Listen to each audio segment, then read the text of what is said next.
Es la palabra de Dios, escrita en páginas, inspirada por el Espíritu Santo. Escudriñarla me hace sabio, guardarla me santifica, declararla me bendice.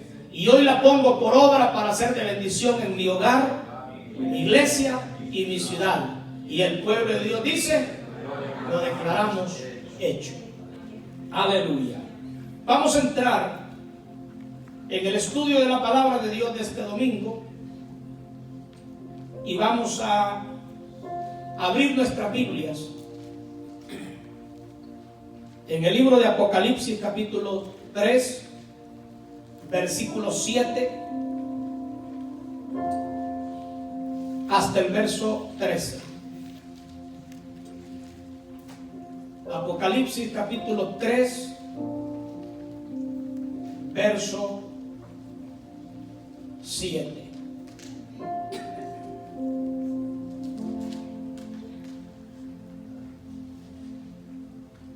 Aleluya. Hermano Marquito, consígame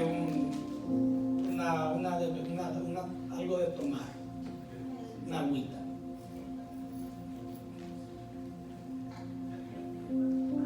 Gloria a Dios. ¿Cuántos alaban al Señor? ¿Cuántos pueden decir gloria a Dios?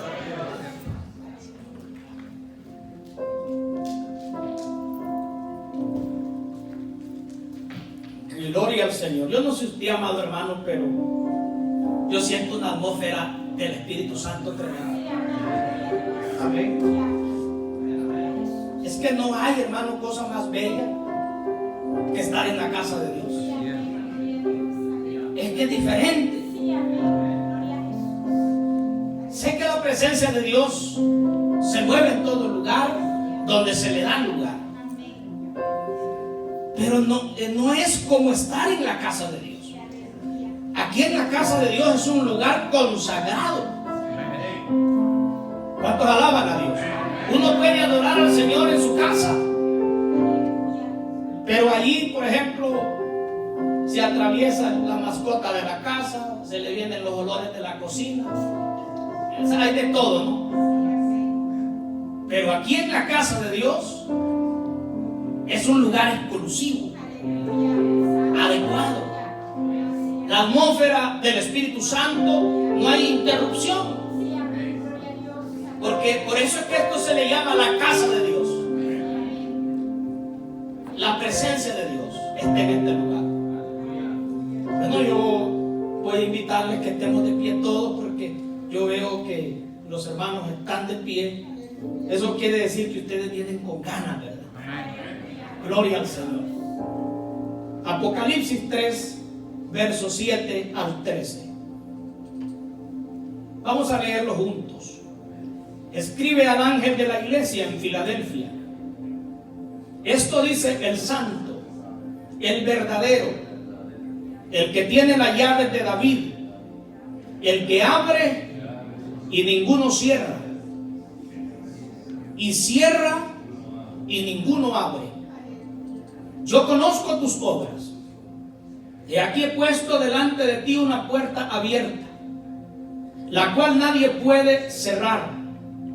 Porque aunque tienes poca fuerza, has guardado mi palabra y no has negado mi nombre. He aquí yo entrego de la sinagoga de Satanás a los que se dicen ser judíos y no lo son, sino que mienten. He aquí yo haré que vengan y se postren a tus pies y reconozcan que yo te he amado. Por cuanto has guardado la palabra de mi paciencia, yo también te guardaré de la hora de la prueba que ha de venir sobre el mundo entero para probar a los que moran sobre la tierra. He aquí yo vengo pronto. Retén lo que tienes, para que ninguno tome tu corona. Al que venciere yo le haré columna en el templo de mi Dios, y nunca más saldrá de allí. Y escribiré sobre él el nombre de mi Dios y el nombre de la ciudad de mi Dios, la nueva Jerusalén, la cual desciende del cielo de mi Dios, y mi nombre nuevo. El que tiene oídos, oiga lo que el Espíritu dice a las iglesias. Gracias, Señor. Padre, en el nombre de Jesús, estamos delante de tu presencia, Señor. Te pido que esta palabra, Señor, de este día no sea una palabra más, sino que sea una instrucción más, un instructivo, Señor, para nuestras vidas espirituales. Que nosotros, Señor, seamos formados por esta palabra que es fuego purificador, que es martillo, que nos forma, que forja, Señor amado, nuestras vidas. Úsame, Señor, en este día, que toda palabra humana, Señor, de mi boca sea quitada, y que el Espíritu Santo tome el control absoluto de mi vida, desde mi cabeza hasta mis pies, y que solo tu palabra salga de mi vida, Señor, para edificación, Señor amado, de tu pueblo, para bendición de nuestras vidas. Todos los hermanos que nos están viendo, Señor, allá en sus hogares, que también el Espíritu Santo haga que estén, Señor, en esa conexión con nosotros. A los lugares donde la palabra va a llegar después de esta transmisión en vivo, Señor, háblales a cada vida, a cada corazón. En el nombre de Jesús. Amén y amén. Puede sentarse. Este es el sexto mensaje de la serie El mensaje de Jesucristo para las iglesias. Esta es la penúltima iglesia donde el Señor da una de las epístolas de Jesucristo, porque la palabra epístola son las cartas, es decir, cuando dice la Biblia las cartas, habla de las epístolas, no de los apóstoles, sino del Cristo mismo, del dueño de la iglesia, mandándole una carta a cada congregación. Ahora, imagínese usted que nosotros seamos la iglesia de la Odisea y me pare como pastor y le diga: hermanos, esta es la carta que Jesucristo nos manda a nosotros, y esta es la epístola y que usted nunca haya escuchado estas palabras. Esta es una carta muy diferente a todas. ¿Cuántos alaban al Señor? Porque esta palabra a esta iglesia es una carta muy especial, porque es una de las segunda, o es la segunda iglesia donde el Señor no encuentra tacha alguna. Pero en la interpretación vertical histórica de la iglesia, que el historiador la clasifica en 7 tiempos, desde la iglesia apostólica hasta la iglesia que se queda después de la gran tribulación o después del rapto. Esta iglesia representa a la iglesia que se va con Cristo. ¿Cuántos alaban al Señor? En esa interpretación vertical histórica, desde el año 1800 hasta el retorno, esta carta sigue vigente. ¿Cuántos alaban al Señor? En esa interpretación histórica todavía falta ese versículo que vamos a leer más adelante: he aquí yo vengo pronto. ¿Cuántos alaban al Señor? Entonces esa palabra nos marca a nosotros. En este sentido vertical histórico de la interpretación de la historia de la iglesia, nosotros estamos representados aquí. Por eso es que esta carta es especial. Y damos una reseña pequeña, porque no nos entramos en la historia de las ciudades. Lo que queremos es ver lo que Dios nos dice a nosotros. Pero damos una pequeñita reseña histórica de las ciudades. Y la ciudad de Filadelfia fue fundada por Atalo II, rey de Pérgamo. cuya lealtad a su hermano Eumenes, el Eumenes II, era leal, era una lealtad, pero firme, y se ganó el epíteto de Filadelfia. Atalo II, por ese amor que le tenía a su hermano, por esa lealtad que tenía a su hermano, dejaron de llamarle Atalo y le decían Filadelfo. Y ese nombre, Filadelfo, significa el que ama a su hermano, o también significa amor fraternal. Y en honor a Atalo II, juntamente con Eumenes, se le da ese nombre a la ciudad de Filadelfia. Y la palabra Filadelfia, lo que significa, traducido al español, es amor fraternal. ¿Cuántos alaban al Señor? Es lo que debe de haber en los seguidores del Señor. El amor fraterno entre nosotros. Ese amor incondicional. Ese amor de amarnos a pesar de. Amén.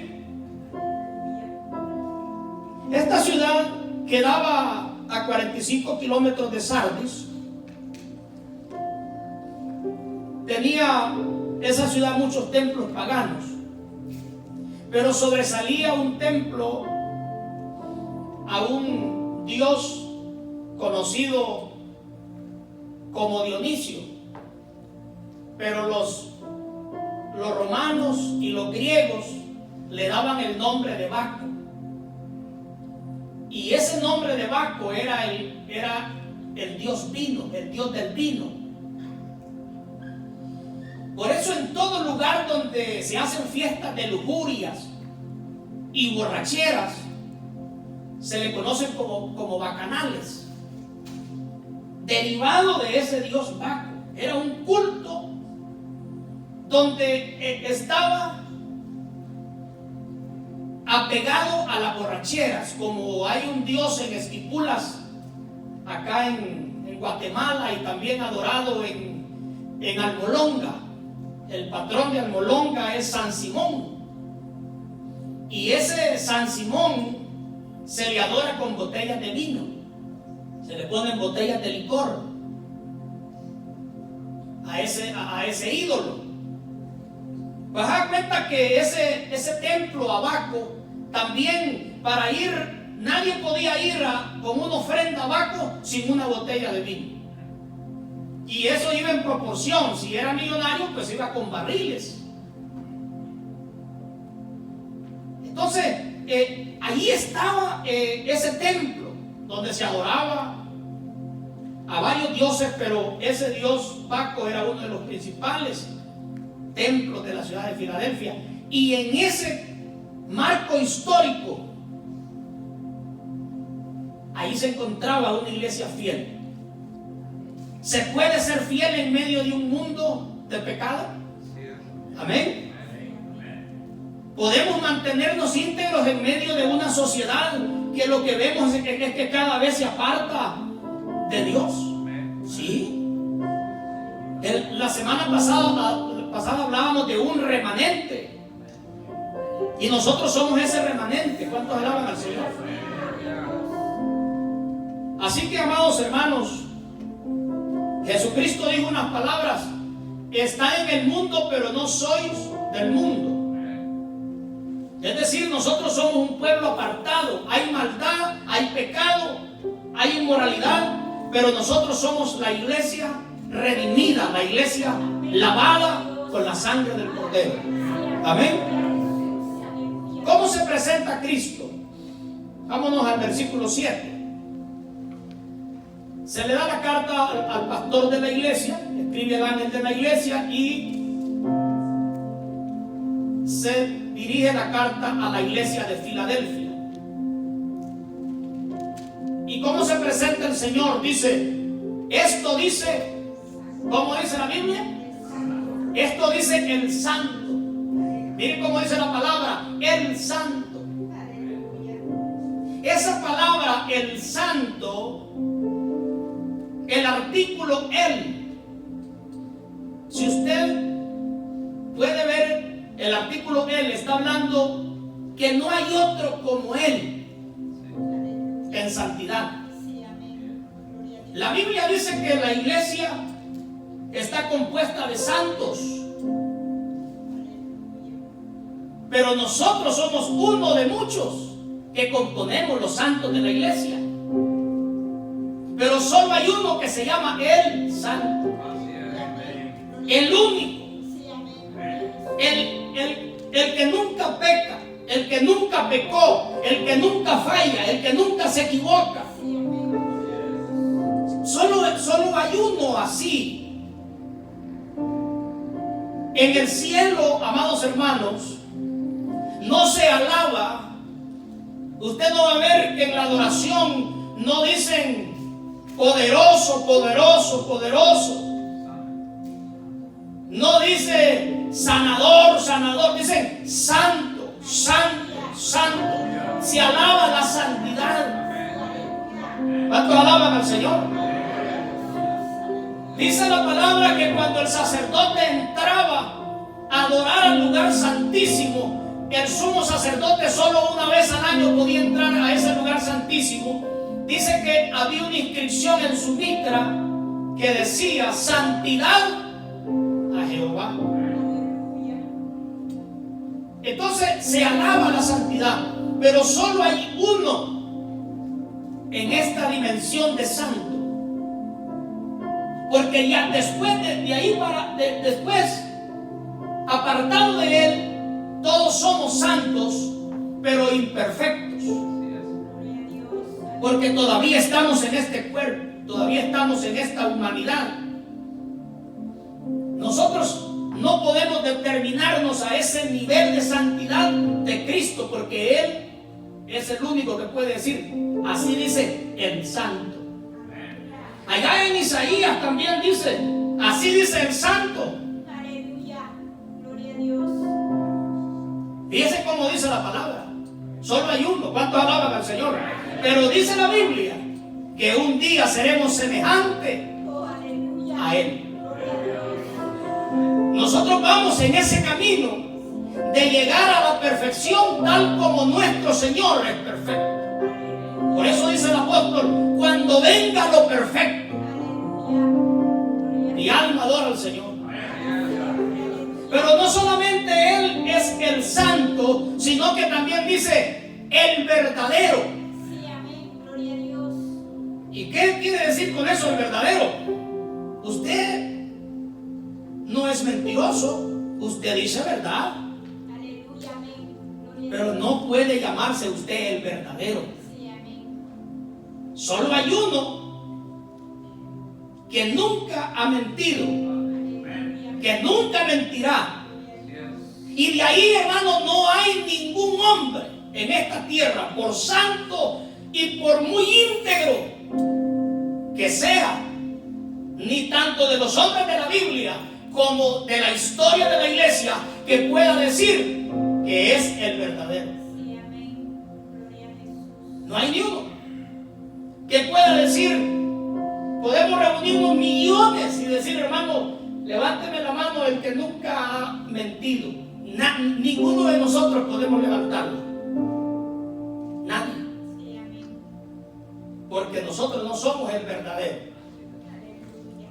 Y cuidado que no quiere decir que somos mentirosos, no. Porque no la pasamos a andar inventando mentiras o diciendo mentiras. Pero no podemos decir que somos el verdadero. Solo hay uno que es Él. Verdadero. Aleluya. Sí, amén, gloria a Aquel que dijo, yo soy el camino, la verdad y la vida. Fíjense lo que dice la palabra. Él es la verdad, es decir, la única verdad. No hay otra como esa. Dios. Sí, amén. ¿Cuántos alaban al Señor? Gloria a Dios, aleluya. Al Señor le preguntaron qué es la verdad. Pues dice la Biblia, yo soy la verdad. Dice, y conoceréis la verdad, Aleluya. y la verdad os hará libre. Entonces Jesucristo es el verdadero. Mire cómo se presenta aquí, hermano. Qué nombres tan bellos que el Señor se presenta a esta iglesia. El santo, el verdadero. Si usted ve las otras presentaciones del Señor, esta presentación es única. Pero dice el que tiene la llave de David. Esta palabra, la llave de David, habla de la autoridad. Habla, hermano, de que en él está todo el poder de aquel que le dijo a David: de ti vendrá el que será rey, y haré de ti un reino que nunca tendrá fin. El Señor es el que tiene la llave de David, esa promesa de su autoridad, de su reino, que se le dijo a David que nunca tendría fin, se cumple en la persona de Jesucristo, el que tiene la llave de David, la autoridad. Pero también habla de ser el que administra, el que tiene la autoridad de administrar. Eso lo vemos allá en Isaías 22. Ahí vemos donde se le da también ese nombre de que se le darán las llaves de David. Pero habla de un mayordomo. El que administra la iglesia es Jesucristo. ¿Cuántos alaban al Señor? No solamente es el dueño de la iglesia, el que reparte los dones y sabe cómo administrar los dones por el Espíritu Santo es Cristo mismo. Yo no le puedo dar a usted un don, porque los dones no son míos. ¿Cuántos alaban al Señor? Dice la palabra de Dios que Él es el que administra por el Espíritu Santo los dones.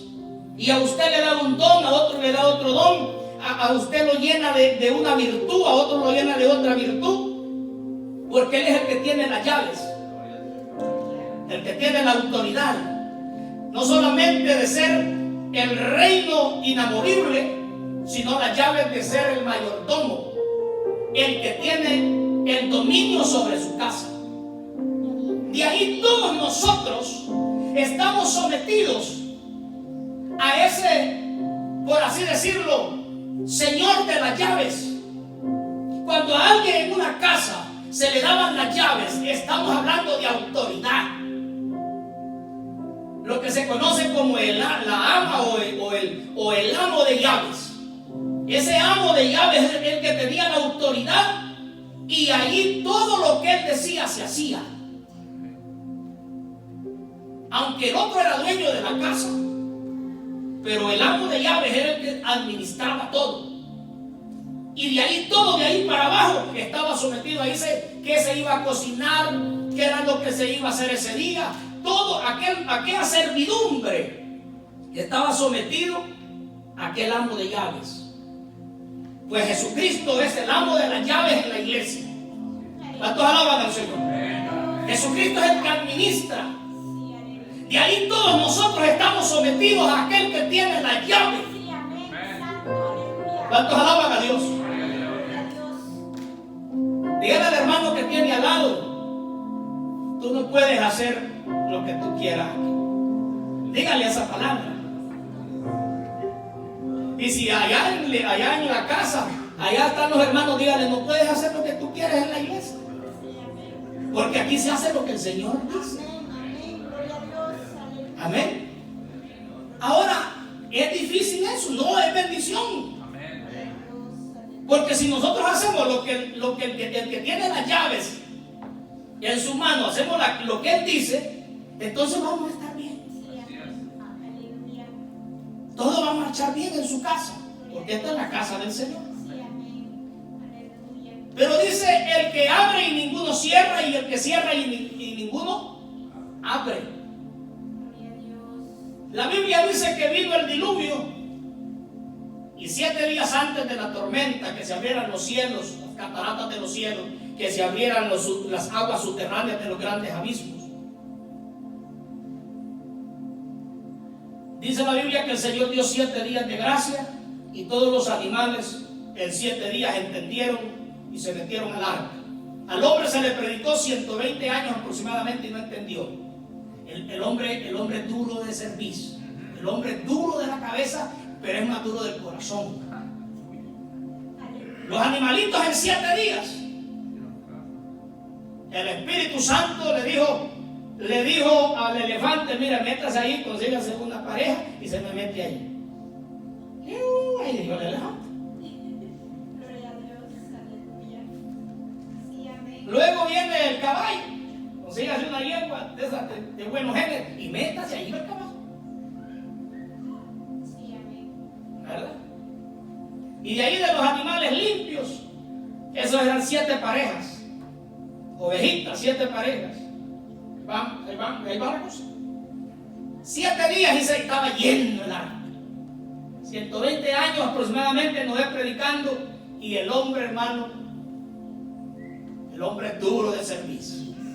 Por eso démosle gloria al Señor, que si nosotros estamos aquí es porque el Espíritu Santo nos transformó. Es porque el Espíritu de Dios nos transformó. Cumplidos los 7 días de gracia, el Señor le dice a Noé: entra tú y tu mujer, tus hijos y la mujer de tus hijos. Y dice la Biblia que Dios cerró la puerta. No la cerró Noé. Dice la Biblia que Dios cerró la puerta del arca. Y como fue Dios que cerró la puerta, Él es el que cierra. ¿Y qué dice la Biblia? Y nadie abre. Mateo 25, de las 5 vírgenes prudentes y las 5 insensatas, dice que mientras las insensatas iban a buscar aceite, dice que las prudentes entraron a las bodas con el novio, y dice, y se cerró la puerta. Y Él es el que cierra y nadie abre. ¿Cuántos alaban a Dios? Porque Él es el que tiene la llave de autoridad. Él es el que tiene, gloria al nombre del Señor, que cuando Él cierra nadie puede abrir. Pero también cuando Él abre, nadie puede cerrar. ¿Cuántos alaban al Señor? Él un día nos abrió de par en par el cielo, y el cielo sigue abierto de par en par. ¿Y quién puede cerrarnos a nosotros los cielos? Si Él lo abrió y nadie puede cerrar. Aunque alguien pueda decir de usted que va a ir al cielo que va a entrar al cielo el otro. Si se salva el diablo. Mira, hay mucha gente que dice así. Pero como Él es el que le abrió los cielos a usted, ¿y quién le puede cerrar esa puerta si Él se la abrió? Entonces alaban al Señor. Den un aplauso al Rey de Reyes. Aleluya.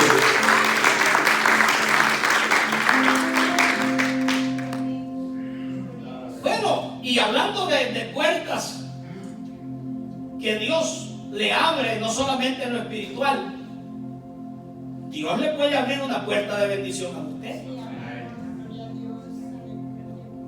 Y le puede cerrar también puertas. De repente usted quiere hacer algo. Ay, yo quiero hacer esto. Dios le cerró la puerta. Vamos a decir a algún joven desesperado: ay, esa es la novia, que con esa me caso. Y dice Dios: te cerró la puerta. Y aunque usted quiera, no, ¿por qué? ¿Qué pasó que se me cerró? Es que te la cerró el Señor. Aleluya. Porque como Él es el que conoce el mañana. Sí, amén. Y en ese momento, como ese joven o esa jovencita no entiende, ay, es que ese es el que yo quería, o la jovencita, ese es el que yo quería, es que ese es de sangre azul. No, hombre, y todos tienen sangre roja. Gloria a Dios. Y viene Dios y le cierra aquella puerta. Y no entiende. Pero allá al tiempo le da gracias a Dios y gloria a Dios. Que Dios me cerró esa puerta. Porque ese camino donde usted iba a entrar ahí era el equivocado. Hay puertas que Dios va a cerrar. Y hay puertas que Dios nos ha cerrado a nosotros. Porque Él conoce el mañana. ¿Cuántos alaban a Dios? Por eso cuando usted quiera hacer algo y a usted no le sale lo que usted tenía pensado hacer, usted no se preocupe, descanse en aquel que cierra y que nadie puede abrir. ¿Cuántos alaban a Dios? Pero también, aunque el hombre a veces de repente dice: le voy a cerrar estas puertas, y dice Dios: esa no me la cierra, la tengo abierta yo. ¿Cuántos alaban al Señor? Y aunque venga venga el hombre, aunque venga migración, aunque venga el gobierno, aunque vengan las leyes, aunque venga quien venga. Si tú eres un empleado de una empresa, y entonces ustedes saben eso más que yo, porque ustedes tienen años trabajando en esas empresas. En toda empresa hay envidia, hermano. En todo lugar hay envidia. Y de repente estás en un puesto y hay gente ahí trompuda, hay gente enojada, hay otros que están con envidia. Pero si Dios te puso ahí, nadie te puede cerrar esa puerta. ¿Nos alaban a Dios? Si Dios te da algo a ti, no te preocupes. Dios te abre esa puerta, y aunque alguien quiera que esas puertas se cierren, no se van a cerrar. Hablemos de ministerios, de llamados, es lo mismo. El hombre puede decir: esta puerta se la voy a cerrar, este no va a poder hacer este trabajo. Mira, no te preocupes, si Dios te abrió esa puerta, nadie te la puede cerrar, porque Él es el que te llamó. Y esa es una de las cosas que nosotros descansamos en Dios, hermano. En otras palabras, lo que Dios le ha dado a usted, nadie se lo puede quitar. Solamente si usted quiere hacerse el desentendido y entregarlo, esa es otra cosa. Porque también Dios respeta esas cosas. Así que el que cierra, el que cierra y ninguno, el que abre y ninguno cierra, y el que cierra y ninguno abre.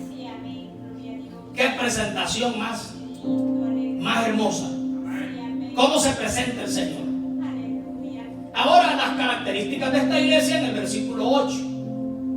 Las características de la iglesia de Laodicea. Yo conozco tus obras. He aquí he puesto delante de ti, vuelve otra vez el Señor a decir, una puerta abierta,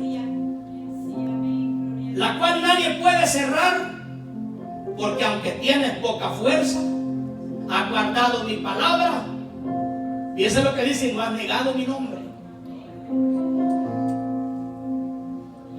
Filadelfia se conocía como la puerta, se le conocía como la puerta de Oriente o puerta de Occidente.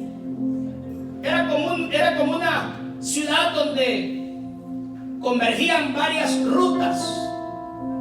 Se le daba el nombre de puerta, Filadelfia. Pero, hermanos amados, esa palabra, yo conozco tus obras, no le debe de dar miedo a ningún creyente.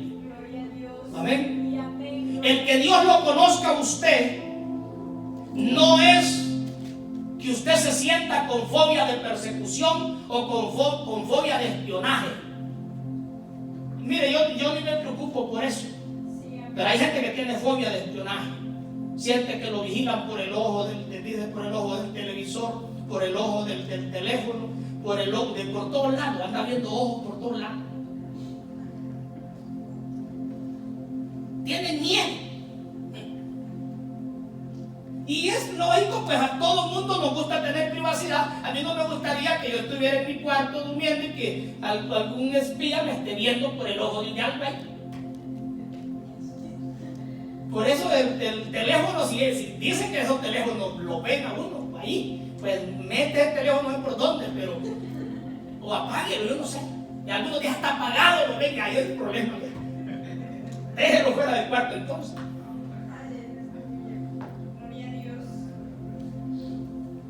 Porque ese es un problema, ¿no? De que de repente el hombre hace esas cosas para mal.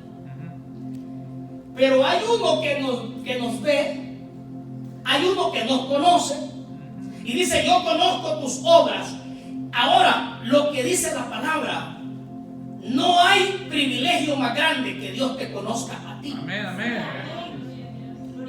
Dice la palabra: el que me conoce será conocido por mí. Porque en el cielo, lo que te da la garantía de que entres al cielo es que Dios te conozca. ¿Cuántos alaban a Dios? ¿Saben que cuando lleguemos al cielo, lo que nos va a dar la franca entrada es que Dios te conozca? Porque los que Dios no conozca le va a decir: échenlo a las tinieblas de afuera, apartados de mí, malditos hacedores de maldad, no os conozco. Sí, amén. Mira qué tremendo es eso. Sí, amén. Entonces el ser conocido por Dios te da la garantía de que tú tienes entrada al reino de los cielos. Eso en vez de tener: ay, Dios me conoce, Dios, ay, que Dios me conoce, y aquella cosa. No, levante las manos y dele gloria a Dios, que Dios lo conoce. ¿Cuántos alaban al Señor? Yo conozco tus obras.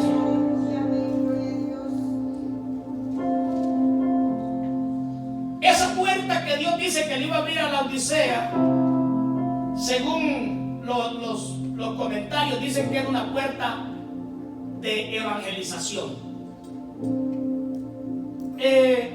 Ahorita en este tiempo presente, yo leí una cosa que pusieron ahí, pues usted sabe, de las redes, y ahí en Facebook postearon que está sentado en una mesa el diablo y está Dios, y en medio está el globo terráqueo, así en una esfera, y el diablo está riéndose y le dice a Dios: te gané, te cerré todas las iglesias, le dijo.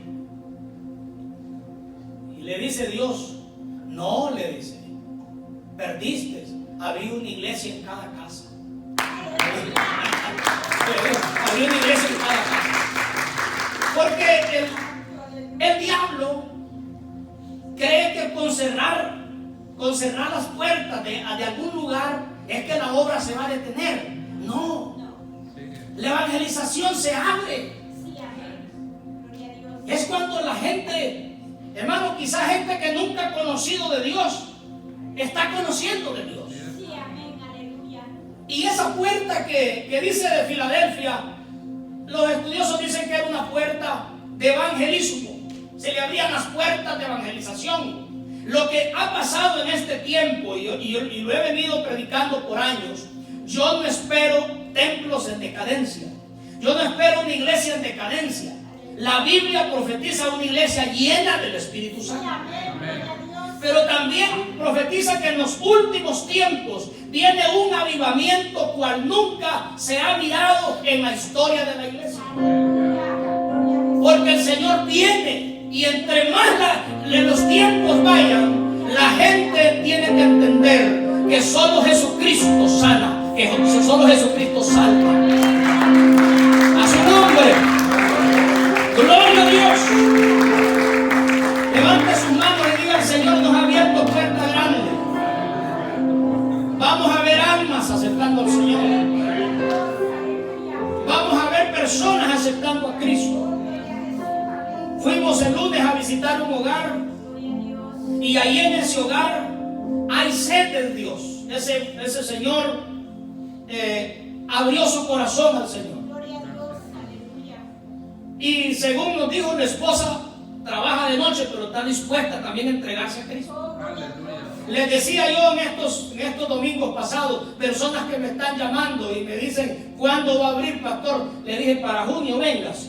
Gloria a Dios. Aleluya. Gente que, hermano, porque el diablo quiere cerrar puertas, pero Dios las abre. Amén. Yo te voy a abrir una puerta grande, le dijo a Filadelfia. Fíjese, yo creo que este tiempo Dios nos ha abierto una puerta para decirle a la gente que Jesucristo vive. Así es. Amén. Es tiempo de que nosotros nos levantemos y que donde quiera que se nos abra una puerta, vayamos y le prediquemos. Es tiempo de que tome usted una Biblia y vaya a visitar al vecino, y vaya a visitar a alguien. Gloria al nombre del Señor, porque la gente necesita del Señor. Esta iglesia de Filadelfia no era una iglesia, no era una mega iglesia, era una iglesia pequeña. Se cree que la membresía de Filadelfia era una membresía de poca gente. Esa es la frase que dice: aunque tienes poca fuerza. No se está hablando de creyentes debiluchos, no está hablando de una iglesia pequeña. El tamaño de la iglesia amados hermanos, no determina el avivamiento de una iglesia. Sí, amén, aleluya. El tamaño de una iglesia no determina la espiritualidad de una iglesia. O sea, es algo que nosotros tenemos que entender. Puede ser que una iglesia, una mega iglesia, delante de Dios, sea una iglesia, hermano, que haya un pequeñito remanente y considerada una iglesia insignificante. Y puede ser que una iglesia pequeña sea considerada grande, como en el caso de Filadelfia. Filadelfia no era una iglesia, una mega iglesia. Si la iglesia crece, gloria a Dios. Si la iglesia llega, ahora hay iglesias en Colombia hay iglesias de más de 100,000 miembros, una sola iglesia. Tienen 7 cultos los domingos, desde las 5 de la mañana hasta como a las 11 de la noche vienen a terminar la programación los domingos. Son miles de personas, miles. Salen 25,000 por un lado y entran otros 25,000 por las otras puertas. Hacen cola para llegar a los primeros asientos, hacen cola, se pelean, hermanos, por llegar a los primeros asientos. ¿Cuántos alaban al Señor? Así como acá, ¿verdad? Usted temprano porque le quitan la silla del frente. Y usted acá, gloria al Señor. Así debe de ser. Es lo que dice el Señor. Ya cuando las bancas del frente estén, entonces las de atrás y hasta que ya estén la última. La iglesia se tiene que llenar de adelante para atrás. Amén. Principios de la palabra. Megas iglesias. Y alguien puede decir, wow, esa iglesia está bendecida. Y otros hermanos en algún culto que usted va, 8 hermanos en una iglesia. Dice, no, esta iglesia aquí está pobre, usted no sabe. Usted no sabe si esos 8 marcan la diferencia, valen por 40,000. Todos alaban al Señor. Usted no sabe. Porque el número no determina la espiritualidad de una congregación. Yo soy una persona que yo creo que la iglesia tiene que crecer, tiene que desarrollarse. Pero el desarrollo en número tiene que ir también en proporción al desarrollo en el espíritu. ¿Cuántos alaban al Señor? Con esto no quiero decir que las iglesias no son espirituales, no estoy diciendo eso. Hay gente de Dios en todo lado. Amén. Pero que el número no es la diferencia. Vamos a ver la última iglesia, no el domingo, porque el domingo tenemos un evento diferente. Lo vamos a ver después. Pero vamos a ver de Laodicea. Laodicea era una iglesia diferente a esta.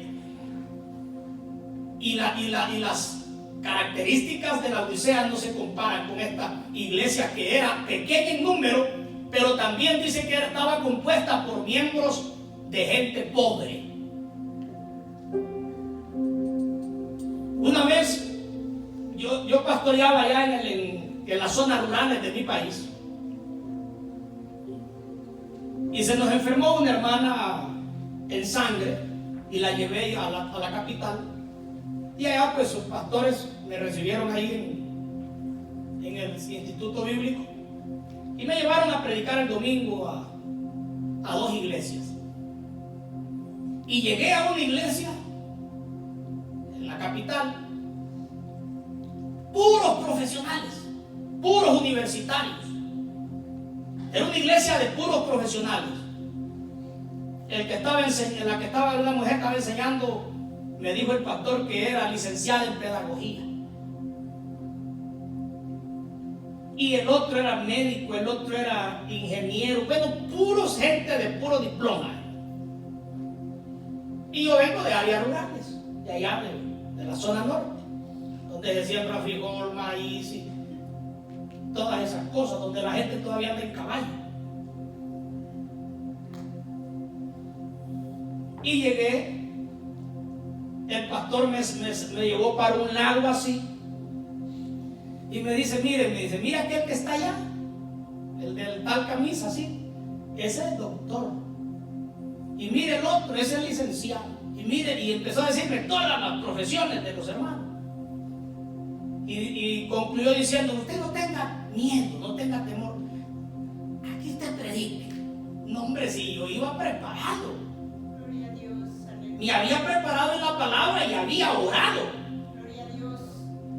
Ya podía estar ahí los científicos de la NASA. Yo iba con el Señor de regreso. Aleluya. ¿Se da cuenta? Claro, yo no le dije nada a él, ¿verdad? Yo no le dije nada de decir, te suélteme, ¿no? Gloria al Señor, vamos a dar lo que Dios. Sí, amén. Uno siempre tiene que tener, como dicen, modestia. Aleluya. Gloria a Dios. Cuando yo me paré ahí, hermano, y abrí la boca en el Espíritu, aquellos doctores creo que se olvidaron de los diplomas, ahí lloraban, ahí gemían. Era una cosa de Dios tremenda. Gloria a Dios. Gloria a Dios. Alaban a Dios. Gloria a Jesús. Y terminé el mensaje y después concluimos con la Santa Cena y se dejó venir aquella gente y me daba, qué palabra nos trajo. Yo siempre gloria a Dios, gloria a Dios. Y qué palabra, qué palabra. Y de ahí se paró el pastor y dijo, tengo 15 años de predicarles a ustedes y a mí no me han felicitado. Dijo el pastor. Gloria a Jesús. Entonces ya después saliendo de ahí me dijo un doctor en pedagogía, un licenciado, que bueno, era maestro pues, de la universidad, catedrático en pedagogía. Me dijo, yo lo quiero llevar a mi casa. Y me llevó a la casa de allá donde habitaba él. Pues Filadelfia no era una iglesia de profesionales. Era una iglesia de gente pobre, de gente obrera. Y yo con esto quiero cerrar en las características de esta iglesia. Hermano amado, el estatus social, el estatus económico o el estatus que usted tenga en la sociedad, porque la sociedad marca a la gente, eso no interesa. Aquí en la iglesia solo hay uno que tiene corona, que es el Rey de Reyes y Señor de Señores. De ahí todos nosotros, las coronas, si no la dejamos allá en la casa, traigámosla a los pies del Señor. Gloria a Dios. Aleluya. ¿Se da cuenta? Amén. De ahí gloria a Dios por su estatus económico, gloria a Dios por su profesión, gloria a Dios por los logros. Pero aquí solo hay uno que es el Señor. Aleluya. Y de la puerta para acá, en la adoración, todos somos adoradores. Aleluya. Si nosotros entendemos esos principios, jamás en nosotros el diablo meterá la semilla del orgullo, de la arrogancia, de la altivez. No entra en alguien que sepa que si Dios le ha dado algún privilegio, alguna corona, por así decirlo, una corona de profesión, alguna corona de ministerio, alguna corona económica, debe de saber que cuando venimos a su presencia, las coronas se arrojan delante de aquel que se dice santo, santo, santo, santo, santo. Y cuando venimos con esa actitud y tenemos esa actitud delante de Dios, el diablo nunca meterá la semilla del orgullo, de la altivez, de la arrogancia en un corazón de esa manera. Mi alma adora a Dios. Pero si la corona no la quieren arrojar a los pies del Señor, entonces sí se mete la semilla del orgullo y viene ese espíritu diabólico que dice, subiré más arriba. Ahí está la equivocación. Cuando alguien dice subiré, es cuando más para abajo va. ¿Cuántos alaban a Dios? Esto es, hermano, esto está tremendo, esto, hermano. Miren que solo estamos en la introducción y el tiempo se me fue ya. Oh, gloria a Dios, santo, aleluya. Gloria al nombre del Señor. Para siempre, aleluya. Pero dice de esta iglesia: no has negado mi nombre. En ese tiempo no negar el nombre de Jesucristo era tremendo. Porque lo agarraban los soldados y le decían: tienes que decir César es el Señor, no Cristo. Si usted no decía eso, iba para las fieras del Coliseo. Iba para ser antorcha humana encendida con aceite prendido vivo. No como nosotros cristianos ahora, cristianos tranquilos, hermano. Ninguna autoridad nos está a nosotros diciendo porque somos cristianos. Ahorita no se pesa eso de negar. O sea, ahorita ¿qué negación? Si no hay una confrontación. Pero esto cuando dice: y no has negado mi nombre, transpórtese usted a ese tiempo de los años 140, de los años 160 después de Cristo. Transpórtese a ese tiempo donde era penado con la muerte decir: Jesucristo es el Señor. Ahí es donde, cuando dice la Biblia, no has negado mi nombre, se está refiriendo, mantenían su fe sin importar perder la vida. Eso es tremendo. Como en Corea del Norte, decir Jesucristo es el Señor, lo mandan a picar piedra hasta que se muera. En China también es un delito. En el Tíbet es un delito ser cristiano. Gloria a Dios que aquí en América estamos bien. Pero ¿se puede negar el nombre de Cristo en la opulencia? No, sí se puede. Porque puede ser que alguien mantenga su firmeza en la tribulación, pero puede ser que la comodidad de una iglesia o la comodidad de la fe haga que niegue el nombre de Jesús. Porque es un evangelio tan fácil, donde no crea esas convicciones, donde negar el nombre de Cristo también se le hace como parte de la vida. Que Jesucristo diga también de nosotros como creyentes: y no has negado mi nombre. Porque algunos niegan a Jesucristo por la persecución o la pobreza, pero otros niegan a Jesucristo por las riquezas y la opulencia. ¿Qué les quiero decir con esto? Pueden ser fieles en la persecución, en la pobreza, pero cuando Dios los comienza a prosperar y a darle riquezas, no pueden mantener la fe en medio de las riquezas y la opulencia. Usted tiene que estar preparado, el creyente tiene que estar preparado para no negar el nombre del Señor en la persecución y en la pobreza, pero tampoco negarlo si un día Dios te pone en una posición elevada.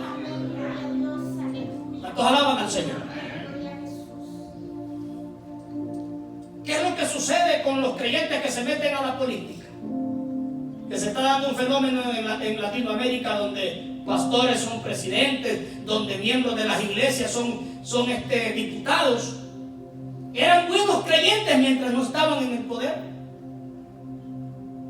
pero una vez entrando en esas esferas, negaron el nombre de Jesús. Por eso dijo Salomón: no me des pobreza, no sea que blasfeme de ti. Pero no me des también riqueza, dice, no sea que me aparte. Sí, amén. Gloria a Dios. Amén. Ahora, ¿es pecado la riqueza, la bendición? No, hermano. Sí, amén. Darío Salas, yo siempre recuerdo a ese hombre porque Darío Salas decía: el dinero es muy bueno en el bolsillo, pero es muy malo en el corazón. Si Dios le da dinero en el bolsillo, no se lo meta al corazón y usted va a estar bien. ¿Cuántos alaban al Señor? Le puede dar millones el Señor, mientras ese dinero no se le meta al corazón, sino que usted lo tenga en el bolsillo. Gloria a Dios. Y usted va a honrar el nombre del Señor. No solamente lo ha honrado en la prueba, lo va a honrar en la riqueza también. Amén. Mis amados hermanos, quiero nomás ver las promesas de Dios para esta iglesia. Y cuidado que esto es una conferencia, pero yo voy a resumir esto. Las promesas de Dios para esta iglesia. Verso 9. La primera es que Dios pelea por los adversarios con los adversarios de esta iglesia. Dios pelea cuando se levantan adversarios contra la iglesia. Dice: he aquí yo entrego de la sinagoga de Satanás a los que se dicen ser judíos y no lo son, sino que mienten. He aquí yo haré que vengan y se postren a tus pies y reconozcan que yo te he amado. Mire lo que dice la palabra. Había una comunidad judía en la Odisea, como lo hemos venido viendo en esas ciudades ahí. Habían también estos judíos, pero que eran judíos, pero eran enemigos de la iglesia, enemigos del evangelio. Pero en este caso, he aquí yo entrego de la sinagoga de Satanás, es decir, ellos tenían sus sinagogas y eran judíos de sangre, pero en el corazón, dice el Señor, que no lo eran. Podían correr por sus venas la sangre de Abraham, pero no corría por su espíritu la sangre de Cristo. Cosa que eso es lo que necesitamos para entrar arriba. Amén. Pero dice la Biblia que el Señor iba a pelear contra estos adversarios y que de esa gente enemiga, esa palabra, yo haré que se postren a tus pies. Dicen los análisis de esa palabra que está diciendo: yo haré que reconozcan, que me reconozcan a mí como Señor y sean miembros de esa iglesia. Porque el Señor, hemos venido diciendo, no odia al pecador, sino las obras del pecado. En este tiempo, y yo voy a cerrar esa parte, hay un movimiento, entre comillas, cristiano, que se llaman el movimiento judío cristiano. Y son iglesias donde a Jesús no se le llama Jesús, sino que le dicen Yamashia, Yahshua, Yamashia. Jesús es el Mesías. Y se ponen esta cosita que se ponen los judíos acá. Se ponen el talí, se cambian de nombre, se circuncidan. Y sabe que ese es un movimiento muy peligroso dentro del evangelio. Eso es muy peligroso. Porque eso es una falsa doctrina que se está metiendo en las iglesias de este tiempo. Gente que se creen judíos, pero a la vez dicen que son judíos y son cristianos. Niegan el rapto de la iglesia y niegan un montón de doctrinas que están en las escrituras. Y tenemos que tener cuidado con ese movimiento que anda hoy en las iglesias. Uno debe de danzar para alabar a Dios, pero no hay tan danza judía. ¿Entienden? La danza judía que ya como son movimientos raros, movimientos que se están metiendo en las iglesias. Acá un evangelista de uno de los concilios que yo conozco, bueno, ahora es un maestro de esas cosas, y se están metiendo lo que se llaman los cristianos mesiánicos. movimientos judíos, se dicen ser judíos y no lo son, sino que son sinagogas de Satanás, y tenemos que tener cuidado con eso. Porque estos problemas no de ahorita, estos problemas son de aquellos tiempos. El judaizar viene de aquellos tiempos. El circuncidarse pues no es para nosotros. Por eso Jesucristo utiliza las cartas del apóstol Pablo para enseñar a la iglesia lo que es el no judaizar. Cuando Pedro quiso judaizar, dice la Biblia que era motivo de condenación, y Pablo lo reprende. Entonces, ese movimiento ahí, tengamos cuidado. Dios se encarga de todo adversario de su iglesia. No tenemos que pelear nosotros, Dios se encarga. Amén. Esa es la primera promesa. La segunda promesa, en el versículo 10, habla de la gran tribulación. Y como esta iglesia nos representa a nosotros, habla de que la iglesia del rapto, de nosotros la iglesia, seremos librados de la gran tribulación. Esta es una promesa que tiene aplicación tanto para Filadelfia como para la iglesia de hoy. Por cuanto has guardado la palabra de mi paciencia, yo también te guardaré de la hora de la prueba que ha de venir, no solo en la Odisea. ¿Qué es lo que dice la Biblia ahí? Entonces no está hablando de una tribulación para la Odisea. Está hablando de una tribulación para el mundo entero. Y dice para probar solo a los de la Odisea, a los que moran sobre la tierra. Esto ya está hablando de la gran tribulación. Y nosotros, la iglesia, esa promesa aplica a nosotros. Por eso es que le digo, esta carta es especial, porque nos habla a nosotros. Seremos librados de la gran tribulación. Nosotros no pasaremos por la gran tribulación. Si alguien dice que va a pasar, bueno, que le vaya muy bien, pero yo me voy en el rapto. ¿Cuántos alaban a Dios? Versículo 11, está la otra promesa de su venida. He aquí yo vengo, como dice la Biblia, pronto. Retén lo que tienes para que ninguno tome tu corona. Dice, ahora está más cerca la salvación que cuando creímos. Ahora está más cerca de nosotros. Todo lo que estamos viendo, todas estas enfermedades, todas estas pestilencias, todas estas pandemias, nos está diciendo que esa promesa está a la puerta. La iglesia tiene que estar esperando al Señor ya. ¿Cuántos alaban a Dios? Porque el Señor puede venir en cualquier momento, así como está la cosa, hermano. Amén. Esta promesa, Jesucristo dice, he aquí yo vengo pronto. Nos habla de esperar. En el versículo 12 está una recompensa. La promesa y luego ahí viene una recompensa.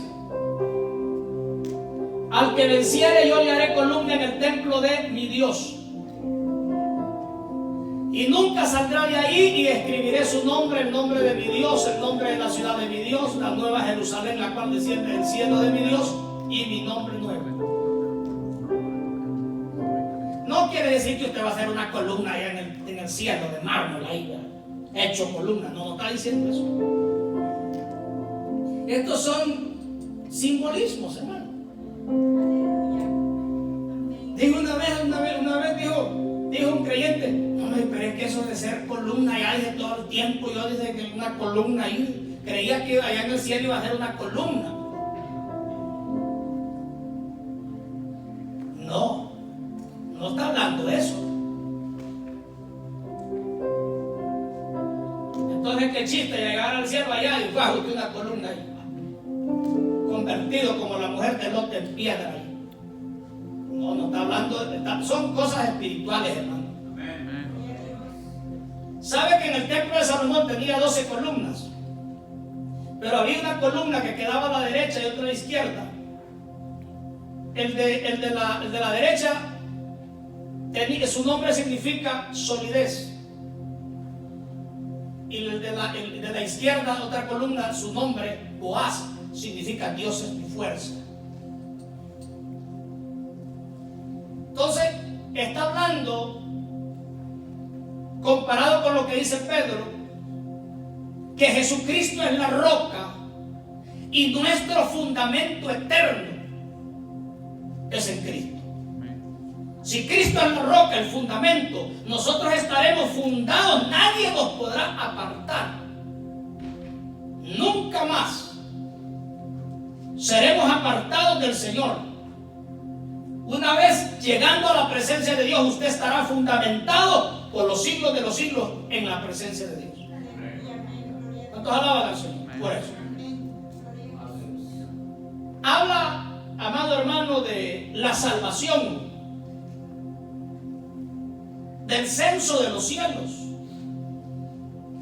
Por ejemplo, en el censo del 2010, yo estoy registrado como residente de esta ciudad. Yo y mi familia. En los libros del censo, yo soy un residente de aquí.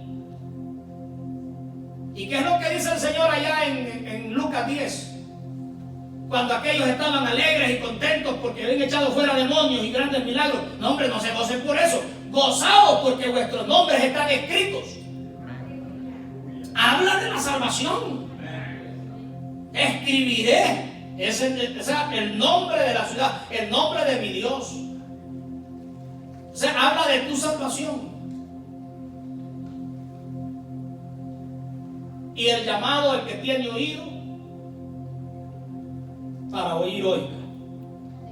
Amados hermanos, cierro diciendo esto, que en medio de todo lo que le pueda venir a usted, mantengámonos firmes y que nunca neguemos el nombre de Dios. Que nunca neguemos el nombre de Jesucristo. Va poniéndose en pie y yo voy a terminar, hermano Héctor, pásele con sus músicos acá. Quiero terminar, gloria al Señor.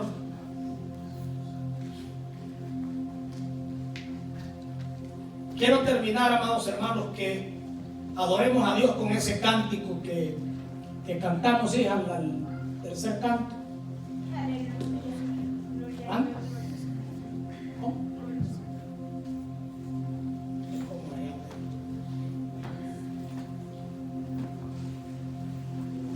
Mi Dios, ¿cómo es que dice? Me habló. ¿Y qué es lo que dice? Y a la muerte venció. Con ese canto vamos a terminar. Adorando al Señor, glorificando al Señor. Yo le espero el miércoles aquí. Todo aquel que quiera venir a orar con nosotros, véngase. Ya puede venir usted a orar con nosotros aquí. Oh, mi alma adora a Dios, aleluya, a su nombre.